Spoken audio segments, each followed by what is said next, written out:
She screamed like I'd run over her dog. Twice. All because I put up a simple fence on my own land. Next thing I know, she's waving HOA bylaws like they're ancient scrolls and telling me my private bridge disrupts the visual flow of the community, whatever that means. Then came the letters, fines, and a threat so dramatic it could have won an award. All over a fence and a bridge she doesn't even own. Ever dealt with a neighbor who thinks they're the sheriff of suburbia? Drop a comment and share your HOA horror stories, because mine involves explosions, toll fees, and a woman who treats landscaping like warfare. My name's Clayton Marks, and 6 months ago I bought 50 acres of prime ranch land just outside Millfield Heights. After 15 years grinding away in corporate cubicles, I'd finally saved enough to escape the rat race and pursue my dream of beekeeping. The property was perfect, rolling hills covered in wildflowers, scattered oak trees providing natural shade, and a gentle creek running right through the middle. The only problem was that creek. It separated my house from the main road, and the previous owner had let the old wooden bridge rot away to nothing. It wasn't just water. It was the last line between me and the HOA kingdom of madness across the road. Being a hands-on kind of guy, I rolled up my sleeves and built a new bridge myself. Spent 3 weeks hauling lumber, mixing concrete, and sweating under the Texas sun. It wasn't fancy, just solid wooden planks over steel beams, but it was mine. Every nail I hammered felt like one more step away from my old life. When I finally drove my pickup across that bridge for the first time, hearing the satisfying thump of tires on wood, I felt like I'd conquered the world. The trouble started when I attended my first and what I hoped would be my last HOA meeting. I only went because my neighbor Wesley Grant insisted I should introduce myself to the community. The meeting was held in the community center, a bland beige building that smelled like stale coffee and broken dreams.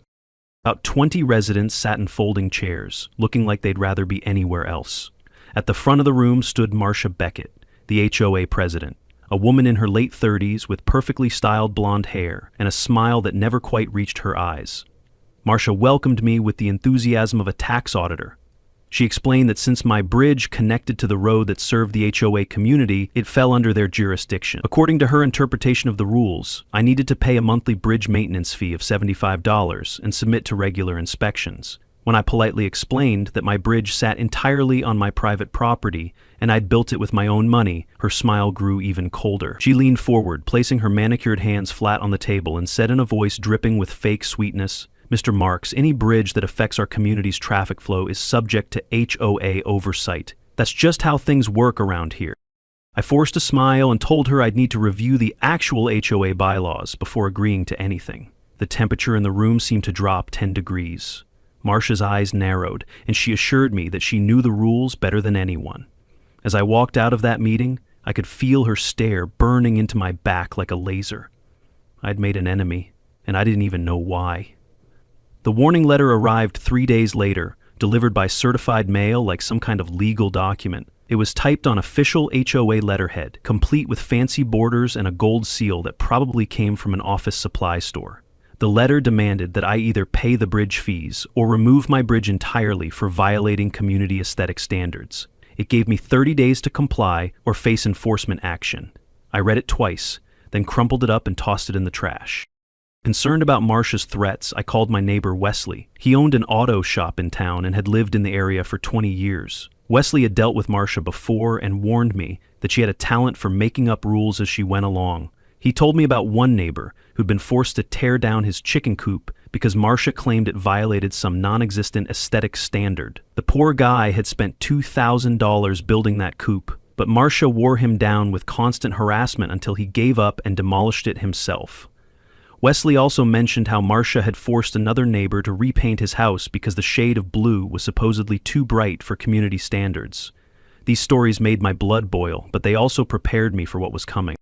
A week later, I started noticing strange things around my bridge. Fresh tire tracks in the soft earth near the creek bank, even though I was the only one who used that road. A faint chemical smell that reminded me of fireworks. Most disturbing of all, I found what looked like copper wire fragments scattered in the grass near the bridge supports. My gut told me something was wrong, so I decided to install a couple of security cameras. If Marcia was planning something, I wanted evidence. I positioned the cameras to cover both approaches to the bridge and the bridge itself. The night vision was crystal clear and I could monitor everything from my phone. As I finished mounting the last camera, I couldn't shake the feeling that I was being watched. I scanned the tree line but saw nothing except shadows and swaying branches. That evening, as I sat on my porch listening to the gentle hum of my beehives, I wondered if Marcia was really crazy enough to mess with my bridge. The peaceful sounds of my ranch, the buzzing of contented bees and the gentle flow of water under my bridge seemed to mock the idea that anyone would be vindictive enough to destroy something so harmless. But the wire fragments and chemical smell told a different story. Someone was planning something, and I had a sinking feeling I knew exactly who. The night air carried the scent of honeysuckle, and the distant sound of cattle lowing in a neighboring pasture. It should have been peaceful, but instead, I felt like I was sitting on a powder keg, waiting for someone to light the fuse. As I headed inside for the night, I made sure all my cameras were recording and set my phone to alert me if any motion was detected near the bridge. The explosion woke me at 3:17 in the morning. The blast was so loud it rattled every window in my house and sent my bees into a frenzy. I bolted upright in bed, my heart hammering against my ribs like a jackhammer. For a moment, I thought we were under attack. Then I smelled the smoke and saw the orange glow flickering through my bedroom window. My bridge was on fire. I threw on clothes and sprinted outside, my bare feet slapping against the cold ground. Where my beautiful wooden bridge used to span the creek, nothing remained but twisted metal beams and burning debris floating in the water. The wooden planks I had so carefully installed were scattered across the landscape like giant matchsticks. Some were still burning, casting eerie shadows that danced across the water. The smoke burned my throat, but not as much as what I'd just lost. I stood frozen, smoke curling around my bare ankles, realizing I wasn't just being harassed, I was being hunted. Standing there in my pajamas, watching 3 weeks of hard work disappear in smoke and flames, I felt something inside me break. This wasn't just about a bridge anymore. Someone had invaded my property and destroyed something I'd built with my own hands. They'd taken away my connection to the outside world, trapping me on my own land like some kind of prisoner. The rage that bubbled up inside me was unlike anything I'd ever felt. It wasn't the quick flash of anger you get from a rude driver or a frustrating day at work. This was a deep, burning fury that settled into my bones and promised to stay there until justice was served. As the flames died down and dawn approached, I remembered the security cameras. With shaking hands, I pulled up the footage on my phone. At 2:45 in the morning, a shadowy figure had approached the bridge, carrying what looked like a small suitcase. The person was careful to stay in the darkest areas, but I could make out someone of average height, wearing dark clothing and a baseball cap pulled low. They spent about 10 minutes placing something under the bridge supports, then disappeared back into the darkness. 27 minutes later, my bridge ceased to exist. The figure's movements were deliberate and practiced, suggesting this wasn't their first time handling explosives. They knew exactly where to place the device for maximum damage and took care to avoid the camera angles that would have shown their face clearly. Whoever this was, they'd planned the attack carefully and executed it with military precision. The footage didn't just show sabotage, it showed calculation, practiced movement, the kind that makes you wonder if your neighbor has a past in demolition training. Around noon, as I stood surveying the wreckage, Marcia Beckett appeared at the edge of my property, carrying a covered dish. She was dressed in a pristine white sundress and matching sandals, looking like she was headed to a church picnic rather than a disaster scene. Her expression was a masterpiece of fake concern, all furrowed brows and sympathetic head tilts. She offered me the dish, explaining that she'd brought apple pie to help during this difficult time. When I asked how she'd heard about the explosion so quickly, she claimed that the sound had woken half the neighborhood. "That bridge always looked a bit rustic," she said, her voice dripping with false sympathy. "Maybe this is the universe's way of telling you to build something more suitable for our community standards." The way she said it, with that slight smirk playing at the corners of her mouth, told me everything I needed to know. I thanked her for the pie and watched her walk away, her heels clicking against the gravel like a countdown timer. As soon as she was out of sight, I dumped her pie in the trash and called Sheriff Dan Wilson. Dan was a weathered man in his 50s who'd been keeping the peace in our county for over 20 years. He'd seen everything from cattle rustlers to meth labs, so an exploded bridge barely raised his eyebrow. Dan examined the security footage, but the shadowy figure was too indistinct to identify definitively. The angle and lighting made it impossible to see facial features or any distinguishing characteristics. However, he did help me collect fragments of the explosive device. The debris included pieces of what appeared to be a simple pipe bomb, along with a timer mechanism and copper wire. Dan bagged everything up and promised to have it analyzed, though he warned me that without clearer video evidence, it would be hard to press charges against anyone. Wesley arrived that afternoon with a six-pack of beer and moral support. We sat on my porch, drinking and staring at the gap where my bridge used to be. Without the bridge, I'd have to drive an extra 12 miles to reach town, following a winding dirt road that added 40 minutes to every trip. Wesley suggested I rebuild immediately, but I had a different idea. If someone wanted to play games with my bridge, I'd give them a game they'd never forget. That evening, I called a steel fabrication company in the city. I explained that I needed a new bridge built to withstand anything short of a direct missile strike. The engineer laughed and assured me they could build something that would last 100 years. I also had them design a toll gate system with a digital display that could show different fees throughout the day. If people wanted to use my bridge to access the main road, they'd pay for the privilege. I was done being the victim in this story. As I hung up the phone, I couldn't help but smile for the first time since the explosion. Marcia thought she'd won by destroying my bridge, but she'd actually handed me the perfect opportunity for revenge. I wondered what she'd do when I turned her own game against her, charging tolls on the very road she used to access her precious HOA kingdom. The thought of her face when she saw my new toll gate filled me with a warm sense of anticipation. She wanted to play hardball? Fine. But she was about to learn that two could play that game, and I was a much better player than she'd bargained for. 3 weeks later, my new bridge was complete, and it was a thing of beauty. Instead of wood that could burn, I'd built with galvanized steel that gleamed in the morning sun like a fortress across the water. The bridge was twice as wide as the old one and could support the weight of a fully loaded semi-truck. But the real masterpiece was the toll gate I'd installed at the entrance. The gate was a work of art in stainless steel and electron. A digital display showed the current toll fee, which I programmed to change throughout the day based on traffic patterns. During peak hours, when people were heading to work or coming home, the fee jumped to $15 per crossing. Off-peak hours were a more reasonable $5, and late-night crossings cost $25 because I figured anyone out that late was probably up to no good anyway. A camera system recorded every license plate and transaction, while sensors detected any attempt to go around the gate. Lauren Price was the first person to give me useful information about Marcia's operations. Lauren worked as a real estate agent and had been living under Marcia's thumb for 3 years. She was tired of the constant demands, the made-up fees, and the threats of HOA violations for minor infractions like leaving trash cans out 10 minutes too long. During a chance encounter at the hardware store, Lauren mentioned that Marcia had been collecting special assessments for various community projects that never seemed to materialize. According to Lauren, Marcia had collected over $8,000 for a community garden that existed only on paper, another $5,000 for playground improvements that consisted of pressure washing the existing equipment, and countless smaller fees for bridge maintenance on bridges she didn't own. Lauren suspected that most of the money was going straight into Marcia's personal accounts, but she was too afraid of retaliation to speak up publicly. The first real test of my toll system came when Marcia herself approached the gate in her white BMW SUV. I watched from my security cameras as she sat there for a full 5 minutes, reading the digital display that cheerfully announced the current toll of $12. She tried honking her horn, as if that would magically open the gate.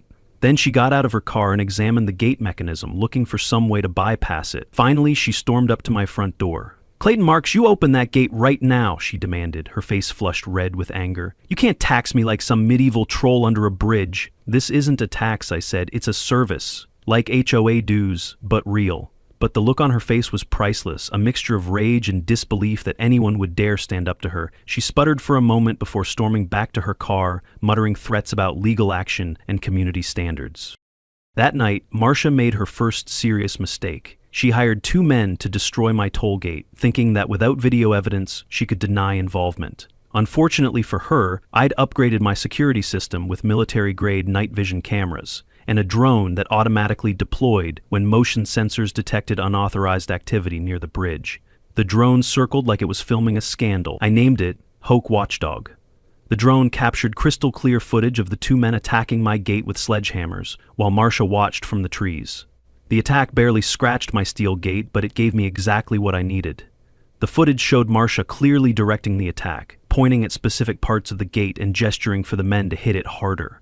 Her face was perfectly visible in the infrared footage, along with her distinctive SUV parked nearby. She had been so confident that her hired thugs would destroy the gate quickly that she hadn't bothered to hide her involvement. The next morning, I doubled the toll fees and sent copies of the drone footage to every resident in the HOA.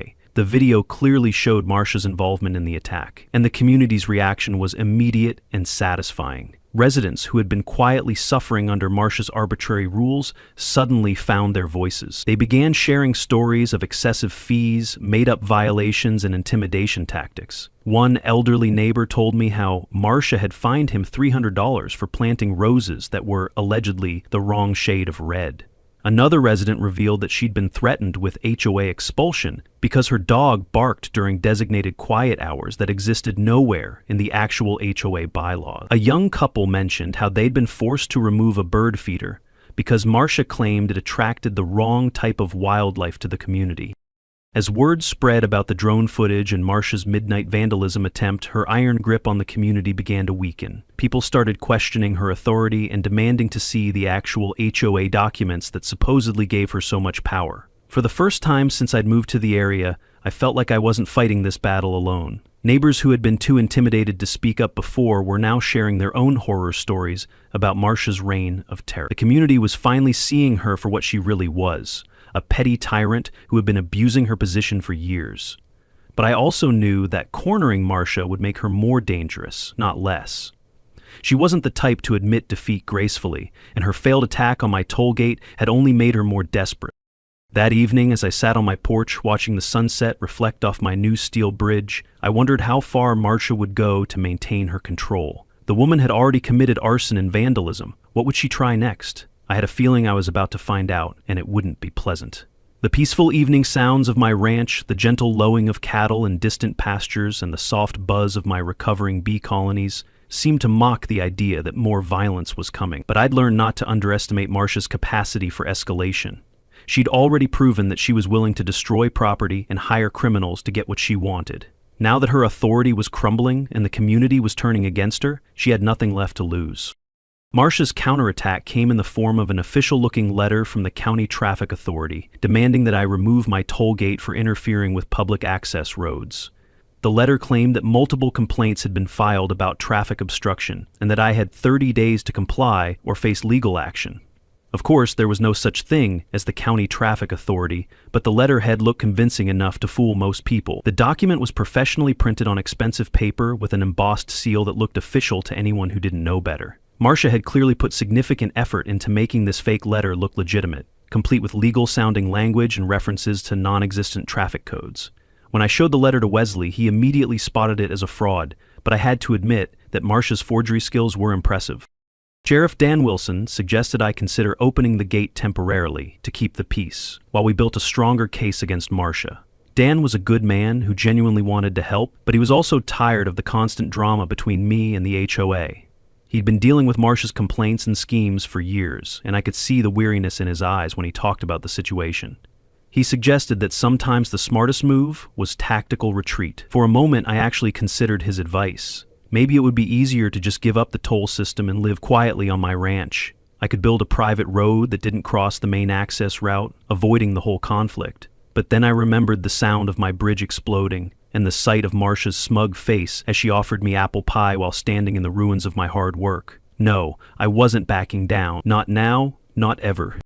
My resolve was tested 3 days later when I woke up to find my property vandalized. Someone had toppled 6 of my beehives, scattering frames and destroying months of work. My fence had been cut in multiple places, allowing neighboring cattle to wander onto my land.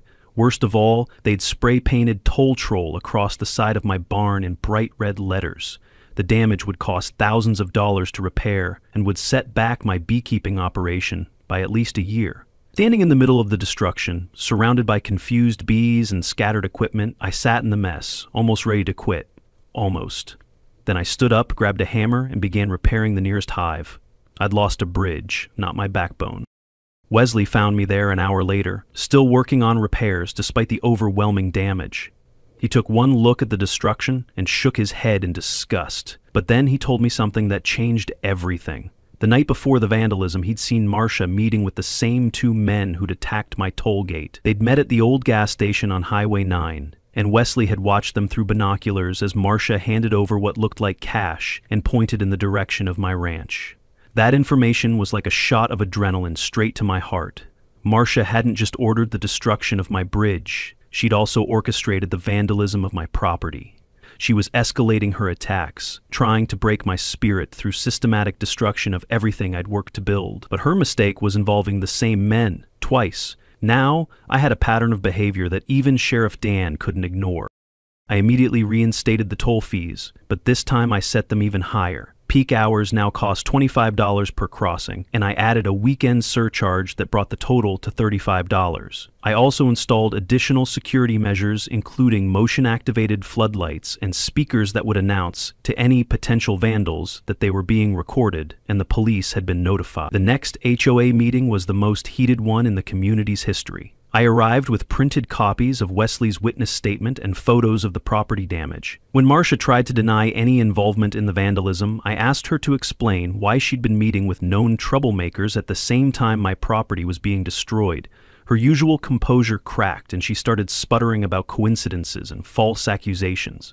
The residents weren't buying her denials anymore. They'd seen the drone footage of her directing the attack on my tollgate, and now they were hearing about her secret meetings with vandals. People who had been afraid to speak up before suddenly found the courage to challenge her authority. The meeting devolved into chaos as residents demanded answers about the mysterious fees, the non-existent community projects, and the increasingly authoritarian way Marcia ran the HOA. As I walked out of that meeting, I felt my confidence returning. Marcia's web of lies and intimidation was finally unraveling, and the community was starting to see her for what she really was. But I also knew that desperate people do desperate things, and Marcia was nothing if not desperate to maintain her power. I had a feeling her next move would be her most dangerous yet. The drive home was peaceful, with the evening air carrying the scent of wildflowers and the sound of crickets beginning their nightly chorus. But I couldn't shake the feeling that I was driving into the calm before the storm. Lauren Price approached me at the farmer's market on a Saturday morning, looking nervous and constantly checking over her shoulder. She'd brought evidence that would finally expose Marcia's financial crimes, but she was terrified of the consequences. In a manila envelope, she had copies of invoices that Marcia had been sending to residents for various community services and improvements. The invoices were masterfully crafted lies. They claimed to be from legitimate contractors and service providers, complete with professional letterhead and detailed line items. There were bills for tree trimming that never happened, invoices for road maintenance on roads that looked exactly the same, and charges for community center improvements that existed only in Marcia's imagination. The most damning evidence was the complete lack of official stamps or registration numbers that legitimate contractors would have included. Lauren explained that she'd been keeping copies of every invoice Marcia sent her, initially just to track her expenses for tax purposes. But when she tried to verify some of the services with the supposed contractors, she discovered that half of them didn't exist and the other half had never worked in our area. Marcia had been creating fake companies and fake invoices to steal money from the community for years. The Bridge Fund was the most egregious example. Marcia had collected over $3,000 from residents for maintenance and upgrades to community bridges, despite the fact that the only bridge in the area was mine and I'd built and maintained it myself. She'd even sent invoices for emergency bridge repairs after my original bridge was destroyed, claiming that HOA funds were being used to clean up the debris and restore access to the area. The sheer audacity of charging people for cleaning up an explosion she'd probably caused herself was breathtaking in its cynicism. I stared at the documents, feeling a mix of admiration for Lauren's detective work and fury at the scope of Marcia's deception. Unfortunately, Lauren's decision to help me didn't go unnoticed. Marcia caught her leaving my property after delivering the evidence, and the confrontation was swift and brutal. Marcia threatened to have Lauren expelled from the HOA, which would have destroyed her real estate business since most of her clients came from the local community. She also threatened to file false police reports, claiming that Lauren had been embezzling HOA funds herself. The psychological pressure was intense. Lauren was a single mother trying to build a business in a small community where reputation meant everything. Marcia knew exactly which buttons to push to keep people in line, and she'd perfected her intimidation tactics over years of practice. For a few days, it looked like Lauren might back down and ask for her evidence back. But Marcia overplayed her hand by spreading rumors that I had been vandalizing neighborhood property and harassing residents. She claimed that I was some kind of dangerous outsider who threatened the safety and property values of the entire community. The lies were so outrageous and easily disproven that they actually worked in my favor, making her look desperate and unhinged. I decided it was time for a public confrontation. I invited the entire community to a meeting in my backyard, promising to present evidence of Marcia's crimes and let everyone decide for themselves what kind of person they wanted running their HOA. Sheriff Dan agreed to attend as a neutral observer, which gave the meeting an official weight that Marcia couldn't dismiss or control. About 30 residents showed up on a warm Sunday afternoon, gathering under the oak trees behind my house. I set up folding chairs, offered sweet tea, and printed copies of fake invoices in bright neon paper in a crime now color-coded. The atmosphere felt more like a community picnic than a legal proceeding, which was exactly what I'd hoped for. People needed to feel comfortable enough to speak their minds without fear of retaliation. Marcia arrived fashionably late, probably hoping to disrupt the meeting, but by then I'd already presented most of my evidence. The fake invoices were the smoking gun that finally turned the community completely against Marcia. When residents saw documented proof that they'd been paying for services that never existed, the mood shifted from skeptical to angry. Questions flew. Who stole our money? Where's the playground upgrade? Why beige mailboxes? The questions came fast and furious, each one revealing another layer of Marcia's deception. Some were serious inquiries about financial fraud, others bordered on dark comedy, as residents realized just how absurd some of her made-up rules had been. Marcia tried to defend herself by claiming that all the invoices were legitimate and that I was fabricating evidence to discredit her. But when Sheriff Dan examined the documents and pointed out the obvious signs of forgery, her story fell apart completely. She resorted to personal attacks, calling me a troublemaker and claiming that I was trying to destroy the community's property values with my toll bridge. But the residents had heard enough. They'd seen the evidence of her financial crimes, witnessed her attempts to destroy my property, and endured years of her arbitrary rules and excessive fees. The meeting ended with the residents demanding Marcia's immediate resignation and a full audit of HOA finances. They also voted to suspend all HOA activities until the financial investigation was complete. For the first time since I'd moved to the area, Marcia was completely powerless, stripped of her authority by the very people she'd been bullying for years. But as the residents filed out of my backyard, chatting excitedly about finally being free from Marcia's tyranny, I noticed her standing by her car with a look I'd never seen before. It wasn't anger or frustration or even defeat. It was pure, calculating hatred. She was already planning her next move, and I had a feeling it would be her most dangerous yet. The evening breeze carried the sound of laughter and conversation as neighbors lingered to discuss their newfound freedom, but I couldn't shake the feeling that this victory was only temporary. Marcia had been backed into a corner, and cornered animals were always the most dangerous. I spent the rest of the evening securing my property and preparing for whatever desperate act she might attempt next. The peaceful sounds of my ranch settling in for the night provided a stark contrast to the storm I knew was coming. As I watched the last car leave my driveway, I wondered if Marcia would finally accept defeat or if she'd escalate to something even more dangerous than explosives. Marcia's final gambit was a masterpiece of public theater and private desperation. 2 days after the backyard meeting, she appeared at my toll gate with a crowd of about 15 people, carrying a baseball bat and declaring that justice would finally be served. She announced that the community would no longer tolerate my illegal toll system and that they were taking direct action to restore free access to the public road. The scene was both dramatic and pathetic. Marcia stood in front of my steel gate wearing a white power suit that made her look like she was running for office rather than committing vandalism. She raised the baseball bat over her head and shouted, "We fear no one, and we bow to no tyrants." It was the kind of speech that might have worked in a movie, but in real life, it just made her look unhinged and desperate. But as she looked around for support from her crowd, something unexpected happened. The residents just stood there, silent and uncomfortable, shuffling their feet and avoiding eye contact with their former HOA president. These were the same people who had seen the evidence of her financial crimes, who had voted to suspend her from the HOA, who had finally understood how she'd been manipulating them for years.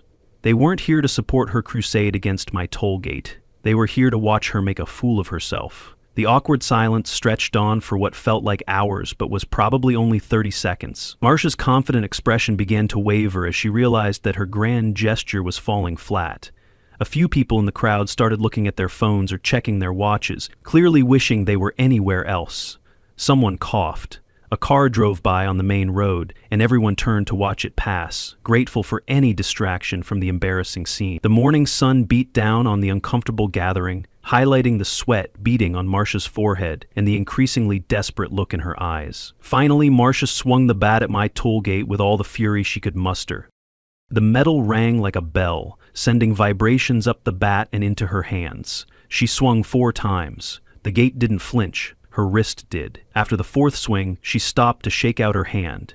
HOA vengeance apparently causes wrist strain. After 10 minutes of fruitless swinging, she was breathing hard and her perfectly styled hair was sticking to her sweaty forehead. The gate stood exactly as it had before, unmoved and undamaged. For a moment, I almost felt sorry for her. Almost. Then I remembered the sound of my original bridge exploding and the sight of my destroyed beehives, and any sympathy I might have felt evaporated like morning dew. I watched from my security cameras as Marcia's humiliation played out in real time, knowing that I was recording every moment for posterity. The crowd began to disperse without any prompting from me or anyone else. They simply got tired of watching Marcia's futile assault on my gate and wandered back to their cars.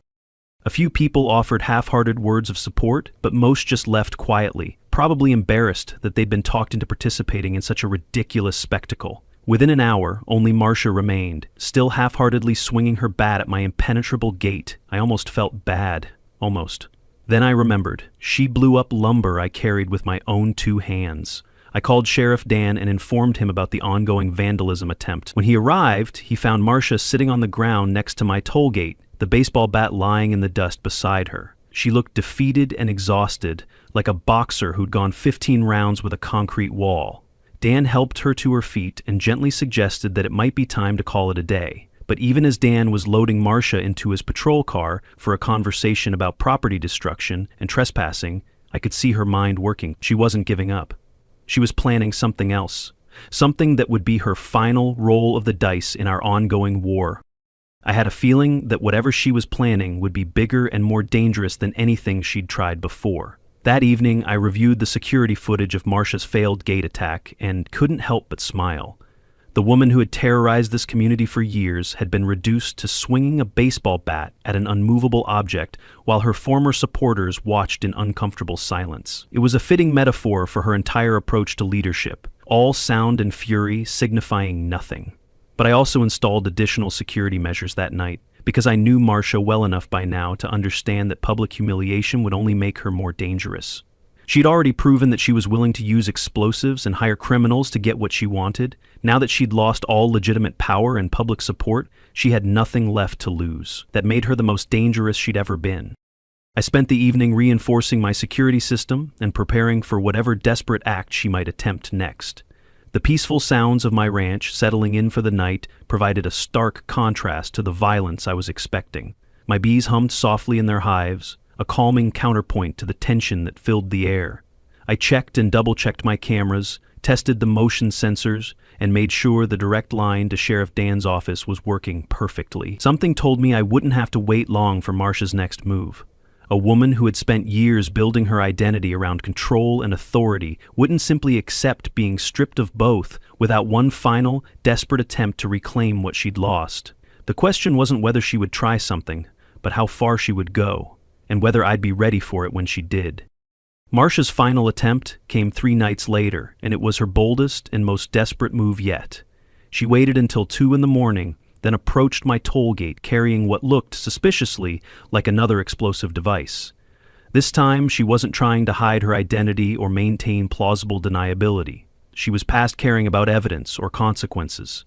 She just wanted to destroy my gate and everything it represented. What Marcia didn't know was that I'd anticipated this exact scenario.